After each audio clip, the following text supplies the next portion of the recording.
All right, so as you know, Octagon 2 is happening this Saturday at 2 p.m. Pacific. I will say that everyone on the Golden Guardian squad has been preparing very hard for this event. We have a lot of pre-recorded behind-the-scenes skits that we can't even talk about yet. We've been shooting a lot of skits that are all basically going to air on the stream. We also have a couple stacked matches, so I am going to give my predictions for those matches. And as we saw earlier, Mango is currently at Zane's house. So I was showing this off on stream earlier, but you know, Mango went to Zane's house. He's going to be there. They're going to play CRT Melee for the Octagon. It is going to be the finale, the match everyone's waiting for, the run back from Octagon 1. Really cool that this actually got to happen. Also, the first really important CRT set since forever. It's actually kind of funny because if you guys remember, Octagon 1 was the last event, the last thing ever that happened on old delay-based netcode. I think it was the day after. It was certainly the week after, but it was, I think, that day after even Octagon 1. Fizzy dropped Slippy with rollback netcode, blah, blah, blah. Funny how we've come full circle and Octagons 1 and 2 completely encase the rollback era. With on one end, you've got delay-based netcode. On the other end, literal offline CRT set, which is hype. Mango's and Zane's playing good old-fashioned CRT Melee. Also, Zane got a little bit of a lighting upgrade, which is dope. As you can see, they played for like 3 hours today at the time of this recording. They started off playing matchups like Falcon Marth, played really sweaty, serious, good Melee. They got some Fox Marth in. And then by the end, you know, they had some drinks in them. They're fooling around. You know, whatever the hell this is. Look at Mango's lean, dude. Look at Mango's posture from the beginning. The approach, dude. The approach, dude. Before their match is gonna be, let me see if I can even get the order right. Am I gonna get the order right? Ginger versus Hungrybox. S2J versus IBDW. None versus Moky. I did it. I have good memory. And Zane versus Mango. So here's what we're going to do. I'm going to poll the chat because I'm curious. I want to know not only, I don't want you guys to know what I think. I also want to know what you guys think. And let me tell you, these are going to be some sweaty matches. I am particularly excited. I actually think for me, Ginger Hbox might be one of the most interesting sets of the day. I actually think this is one of the matchups that I'm like actually the most excited about. Because like, dude, the last time that I think they played like an East Coast Friday more recently, and I think Hbox might have actually taken that set. Ginger's fucking good, and you know, Ginger's fucking good. Whoever that commentator was that said that was right. I agree with that guy. Dude, look at this fucking set, dude. This sweaty set. This set was bonkers. I remember this FD game, Zane killed him with up air like every single stock except the last one, as I recall. He kills him with up air, I think, literally every. Holy shit, he doesn't rest it because Hbox believes in his punish game. And it pays off. Dude, this set for me was like, I don't know if it was more hype than Grand Finals, but I might have enjoyed it more than Grand Finals. This tournament. Holy shit, dude. Hbox knows it one kill. I would have rested there anyway. Honestly, just to get the... Nah, maybe not. No, Hbox knows what he's doing. What am I saying? He knows what he's doing. He knows he's not going to kill. Ginger might make it back and actually punish the rest. It's some high-level stuff, though. Does he downer him off the top? Is that what he does? Does he downer him off the top? Oh, they're not up airs. He shines him off the top. Yeah. Oh, my God. Look at Ginger, dude. Look at Ginger. He's getting ready to pop off. No, not yet. Here we go.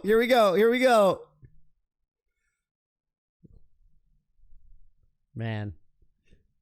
I loved that set. I thought that set was so fucking good. Chat is 60-40 Ginger. That's kind of where I'm at too, I think. Dude, I know it's gonna be close, and I think Hbox might have actually even won their most recent set. That's my understanding.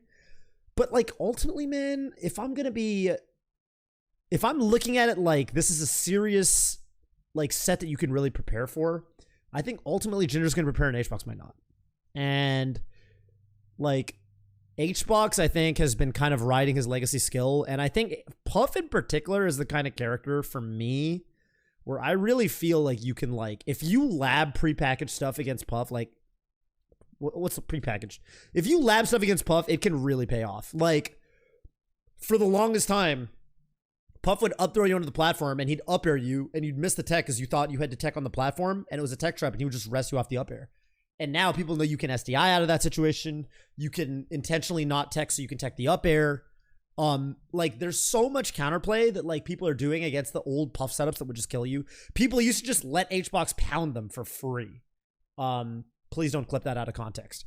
And now everyone knows, like, Hbox is doing that little movement thing he does on the platform. Like, obviously he's looking for a pound. Everyone knows about the fucking pound thing. Zayn was commentating and Hbox said he was literally like, he's going to pound now. And then Hbox comes out the platform and pounds at the exact timing Zayn's doing it. You know what I mean? Like, I just think that people, the top players in particular, like, they have labbed a lot against Puff and Hbox. And I think that if you lab and if you're prepared for Hbox, like, he's not going to bring that same level of preparation for you. So for me, even though I think either one of them can win, I think Ginger is going to bring that Batman effect.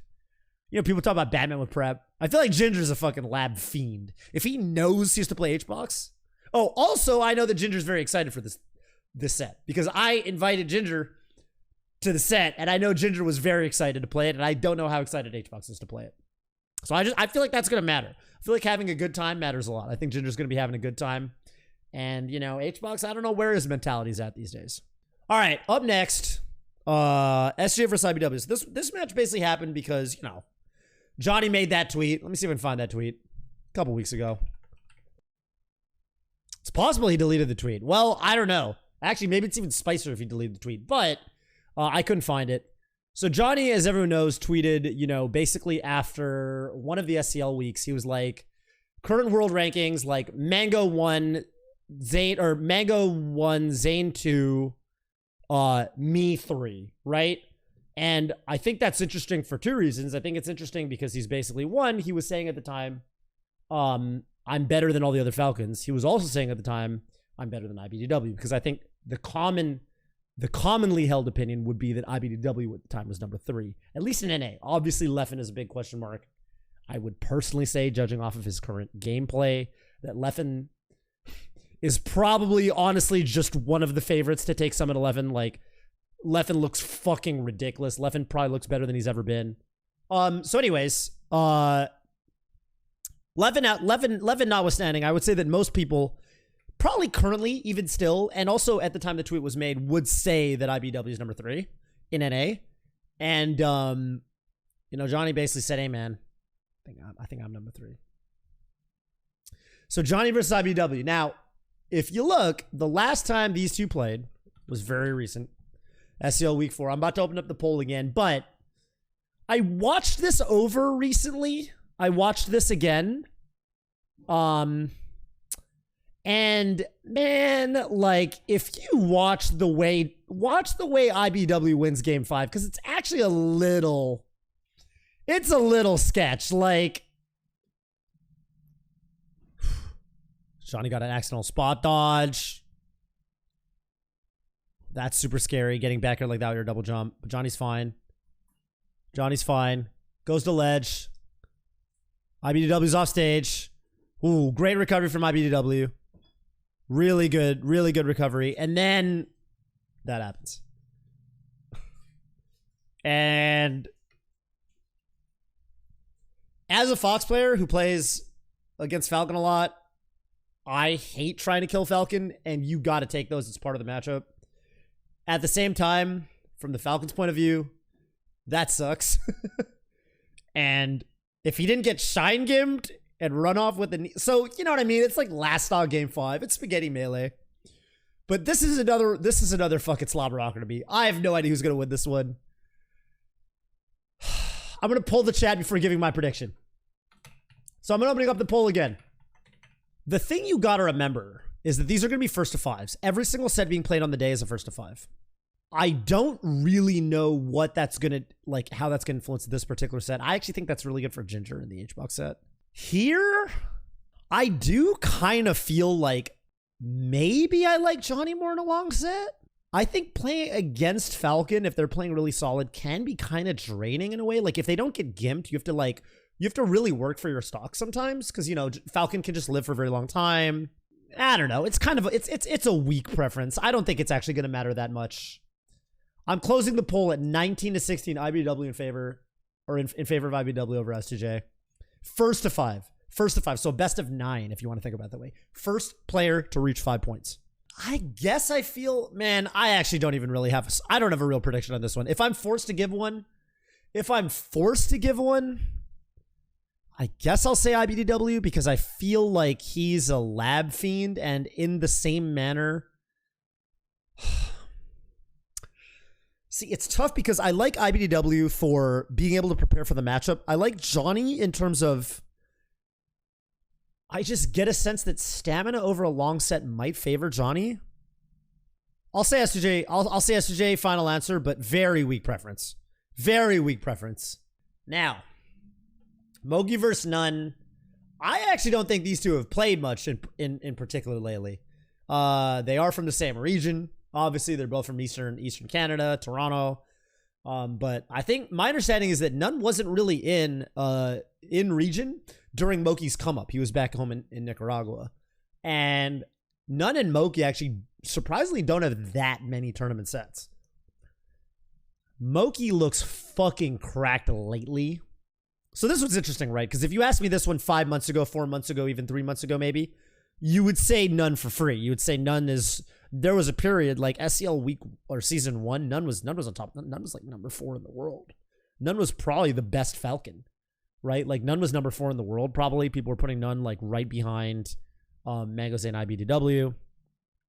And then, you know, lately None's had some struggles. I think a lot of those came from real life. Like he had, you know, I remember his kid got COVID and he had some family issues. None had his own COVID scare. He thought he was going to catch COVID himself, obviously from his family.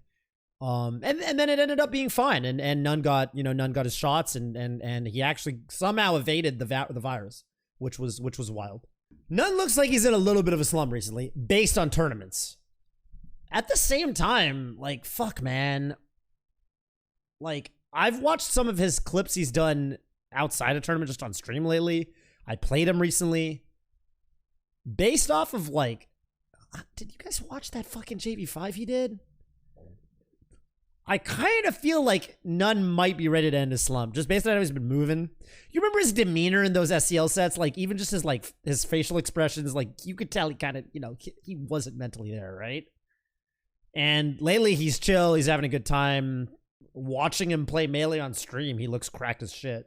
They're both very fast. Moky does feel like he's at the peak of his career right now, though, right? Like Moky, I mean, Moky qualified for Summit 11 in commanding fashion.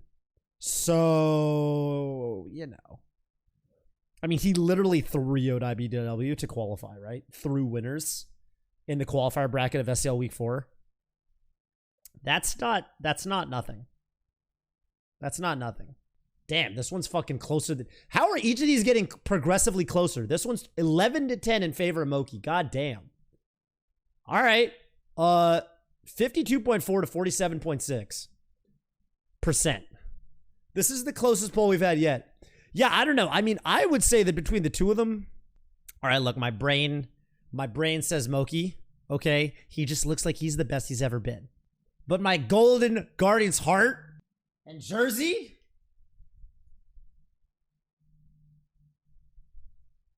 tell me that None is ready to end his slump and he will be taking it to Moky and kneeing him all the way across whatever stage they strike to and all of Moky's counter picks. And finally, Zain versus Mango. I'm going to start the poll now. I shudder to think how the people will vote for this one. Zain versus Mango, you guys got. So... here's the thing.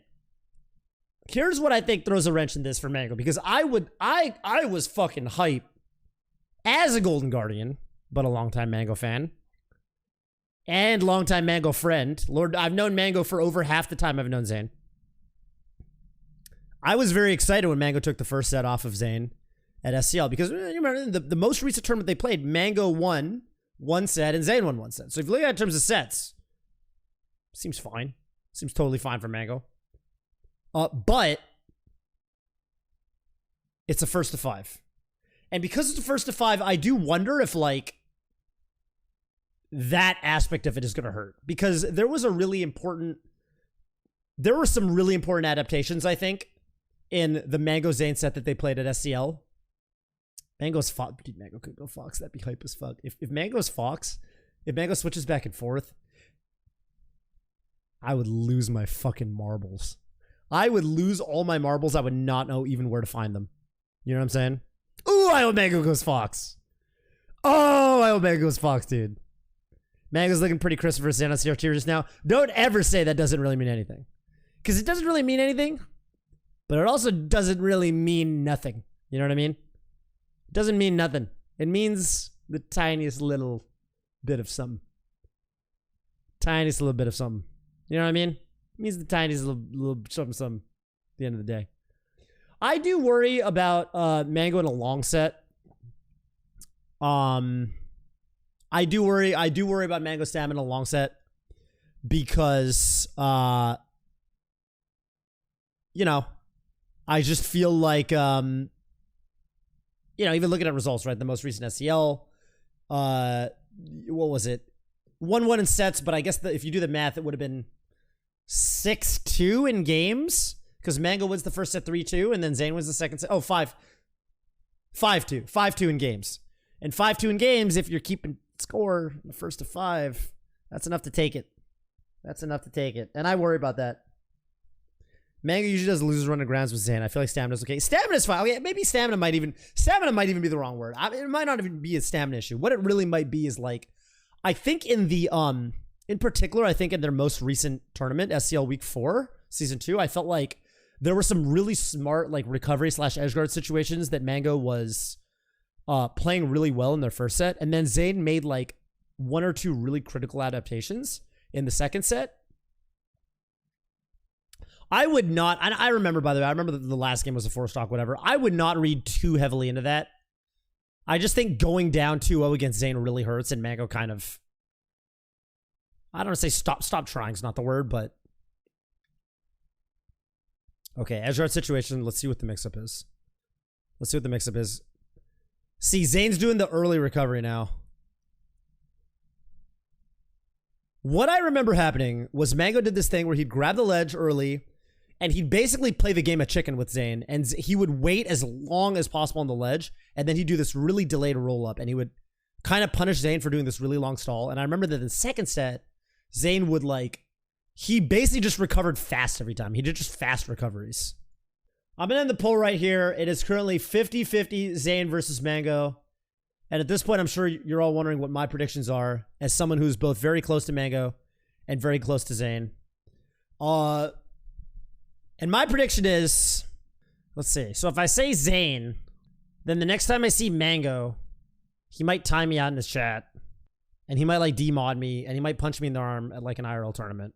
And if I say Mango, then Zane will be like, yeah, dude, I get it. I understand why you had to say Mango. Like, I know who you really thought was going to win, you know, kind of thing. Like, we're still buddies. Let's play Fall Guys at some point. So with those two sentiments in mind, I guess I think Mango's going to win.